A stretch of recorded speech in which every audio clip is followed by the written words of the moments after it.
Hej alle, og velkommen til den her video. Hvis min stemme er lidt underlig i dag, så er det fordi jeg er syg. Men som jeg skrev i går, så må jeg jo til at få lavet nogle videoer, for det er 100 år siden jeg lavede en video.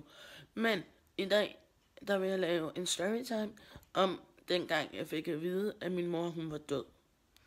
Lige en lille disclaimer, der er selvfølgelig nogle ting, som igen i den her video, respekt for både min storesøster og mig selv, og min mor og min far, som ikke kommer med, men I vil få det overordnede billede af det hele, og hvad der skete. Så lad os bare gå i gang med videoen. Min mor, hun døde den 14. marts 2016, men jeg fik det først at vide den 15. marts 2016. Og her kommer, hvordan jeg fik det at vide. Om mandagen, der kunne jeg godt mærke, at personalet var lidt underligt efter aftensmad.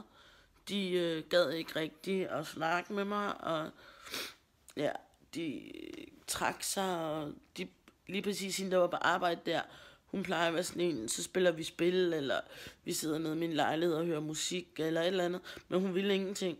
Så jeg tænkte ikke rigtig over det. Jeg tænkte sådan lige et kort øjeblik, at det var da underligt, men ja, mere tænkte jeg ikke over det. Så om tirsdagen, altså den 15. Der om morgenen, der kunne jeg godt mærke, at jeg havde det vildt underligt. Jeg havde det så underligt i kroppen, og jeg kunne ikke rigtig pinpoint, hvad det var. Men jeg kunne godt mærke, at der var et eller andet, der ikke var, som det skulle være. Og jeg sagde så til personalet om morgenen, at jeg ville ikke i skole, fordi at jeg ikke havde det særlig godt. Men de sagde så, at du skal i skole, fordi at det er sædvanligt med dig, ja. Så har du det ikke godt, og så gider du ikke i skole, og bla bla bla, fordi du hellere vil være hjemme. Og så, ja okay, fint nok. Så satte jeg bare ved computeren og ventede på, at jeg skulle afsted. Og så kommer der en personale ned og siger til mig, at min far er i telefonen. Og så tænker jeg, okay, hvorfor ringer han ikke til mig? Det er underligt, hvorfor ringer han til dem? Og så siger hun så, at jamen, jeg bliver hernede, mens du taler med ham. Og det synes jeg også var underligt. Så spurgte jeg sådan, der skal noget med min niece? Nej. Min storesøster? Nej. Okay. Og jeg havde slet ikke tænkt på, at det kunne være min mor, den var galt med. Fordi mig og min mor havde ikke talt sammen i rigtig lang tid, før hun døde. Og at min far ringer til dem, det er virkelig underligt. Men jeg fik så telefonen, og så siger han så, hej skat, ja, jeg keder skal sige det, men din mor er død. Og jeg flækkede bare sammen. Altså, jeg begyndte bare at tude, og jeg var så ked af det. Jeg tror aldrig nogensinde, jeg har grædt så meget i hele mit liv. Og han forklarede sig lidt omkring, hvornår hun døde, at hun døde dagen før, og at den personale, der var på arbejde, og ham var blevet enige om, at der var en speciel personale, der skulle være her, når jeg fik det at vide. For det er en personale, som jeg er rigtig glad for. Så selvfølgelig skulle den personale være her, når jeg fik sådan noget at vide. Hvilket jeg også var glad for, fordi lige præcis den personale er jeg rigtig glad for. Og hun er en af de eneste, der faktisk kan styre mig, hvis jeg bliver ked af det, vred, sur. Så det var meget fedt, hun var der. Men i hvert fald, min far fortalte mig, at min mor var død dagen før. Og hvis der var noget, jeg havde brug for, så skulle jeg bare ringe til ham. Og han fortalte sådan lidt om, hvad der var sket. Og det var min storesøster, der havde ringet og sagt, at det var ham, der skulle fortælle mig det, fordi at hun jo obviously selv var rigtig ked af det. Og ja, så lagde vi på, og jeg snakkede med personalet, eller prøvede at snakke med personalet, fordi jeg græd rigtig meget. Og så midt i det hele, så ringer min sagsbehandler, som jeg selvfølgelig ikke har kunnet få fat på i 100 år. Hun ringer lige præcis den dag, hvor jeg får at vide, at min mor er død. Typisk. Og jeg prøvede jo at snakke med hende, men jeg kunne ikke. Og så fik personalet telefonen og forklarede hende, hvad der var sket, og hvorfor jeg var så ked af det. Og hun kondolerede selvfølgelig, men kunne godt forstå, at jeg var så ked af det. Så lige pludselig så slog det mig bare, jeg har ingen cigaretter. Totalt åndssvagt at tænke på, når man lige har fået at vide, at sin mor er død. Men jeg troede ikke på dem, og jeg blev ved med at ringe til min storesøster, fordi det kan ikke passe. Hvorfor siger jeg, at min mor er død? Det passer ikke. Jeg ved, det ikke passer. Altså, lad være med at sige sådan noget, når det ikke passer. Jeg ved, det ikke passer. Men inderst inde vidste jeg jo nok, det passede, fordi hvorfor skulle min far sige, at min mor var død, hvis det ikke passede, når han vidste, at jeg ville blive sindssygt ked af det. Da jeg så havde siddet lidt og havde grædt selvfølgelig en hel masse, så skulle jeg ned og købe cigaretter, og da jeg gik ned ad gangen og for at komme ud, så kommer du forbi der, hvor personalet de sidder. Og jeg fik så kigget derind, og så siger en af mine gamle kontaktpersoner, han er her ikke mere, om jeg havde fået det at vide, og så siger jeg, ja, det havde jeg. Og selvfølgelig så græd jeg rigtig meget, og han kondolerede, og jeg blev faktisk rigtig sur, fordi jeg fandt ud af, at alle vidste det, før jeg vidste det. Og det synes jeg ikke var særlig fedt, fordi at det var min mor, så hvorfor skulle alle andre vide det, før jeg vidste det. Altså selvfølgelig fik min storesøster det at vide først, fordi at når der er en, der dør, så tager politiet jo selvfølgelig fat i børnene for eksempel. Så min storesøster fik selvfølgelig det at vide først, men hun fik det også at vide på en rigtig, rigtig dårlig måde. Men det er en af de ting, som jeg undlader i den her storytime.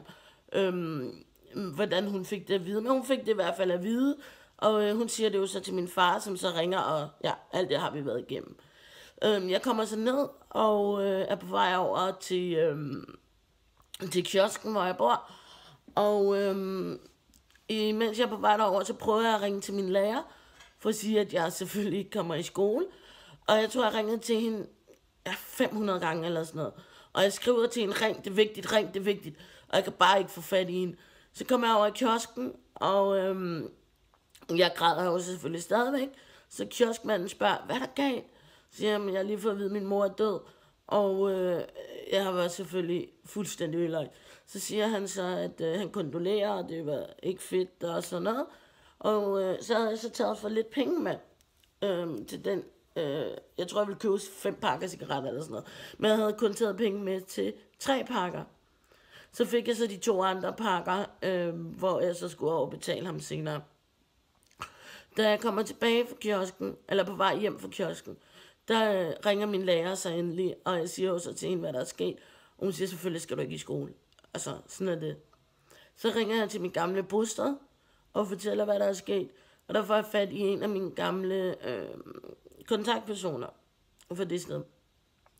Og de kender jo hele historien med min mor, og ja, så de siger selvfølgelig også, at de kondolerer, og de er kede af, at min mor er død, og håber på, at jeg klarer den, og jeg har nogen at snakke med, og alt det der, du ved, man siger, når der er en, der er død, så går alle vildt op i det lige pludselig. Så jeg kommer hjem, og jeg sætter mig på bænken ude for min opgang, og lige ryger mig en smøg og hører noget musik, og jeg bliver ved med at græde. Jeg tror, at den dag, der græd jeg så meget, at jeg til sidst var overbevist om, at jeg ikke havde flere tårer. Og mine øjne, de var bare helt herude, fordi jeg var så ked af det. Da jeg kommer op, efter at jeg har siddet og røget, så går jeg ned i lejligheden, og så ringer jeg til min far, og spørger, om han ikke godt kan komme forbi til en kop kaffe. Og at jeg skulle nok give den kop kaffe der. Fordi jeg havde brug for at snakke med ham. Og så siger han så først, at det kan han ikke, fordi at der er noget galt med hans bil. Så han kan ikke lige komme. Jeg kan ikke lige huske, hvad det var. Der var et eller andet med hans bil i hvert fald. Og han kunne jo så ikke lige komme der, fordi at, ja, der var noget galt med hans bil. Og så ringer min storesøster, imens jeg snakker med ham, og jeg ligger så på og snakker så med min storesøster i stedet for. Og hun siger jo så, at hvis der er noget, jeg har brug for, og alt det der pjat, så skal jeg bare sige til. Og jeg siger selvfølgelig det samme til hende, og hun forklarer, hvad der er sket, og hvordan hun har fået det at vide. Og så ringer min far igen og siger, at det der var med bilen, det var ikke så slemt, så han kunne sagtens komme forbi, hvis det var. Og vi aftaler så, at han skal komme forbi, og vi går ned. Jeg går ned og sætter mig på bænken og venter på ham, og jeg er selvfølgelig stadigvæk fuldstændig ødelagt. Altså, ja, jeg var virkelig ked af det.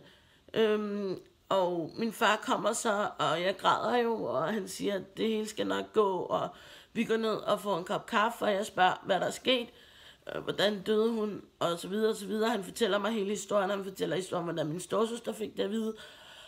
Og vi sidder måske på caféen, det ved jeg ikke, en times tid eller sådan noget, er vi nok sammen. Og så skal han så afsted igen. Og ja, så var jeg jo selvfølgelig bare fuldstændig ødelagt, og jeg går op i min lejlighed, og vil ikke rigtig være sammen med nogen, og er rigtig ked af det, og har det virkelig dårligt, og kan ikke rigtig finde ud af, hvad jeg vil, og selvfølgelig så vil jeg rigtig gerne ud til min mor, fordi at jeg havde det sådan, I lyver. Hun kan ikke være død. Altså, hvorfor lyver I for mig? Hun kan ikke være død, helt ærligt. Men personalet havde så sagt, at jeg ikke måtte tage derud, fordi at hun ville ikke være ude i huset, og jeg var sådan, jamen hun er ikke død, hvorfor fuck siger hun er død?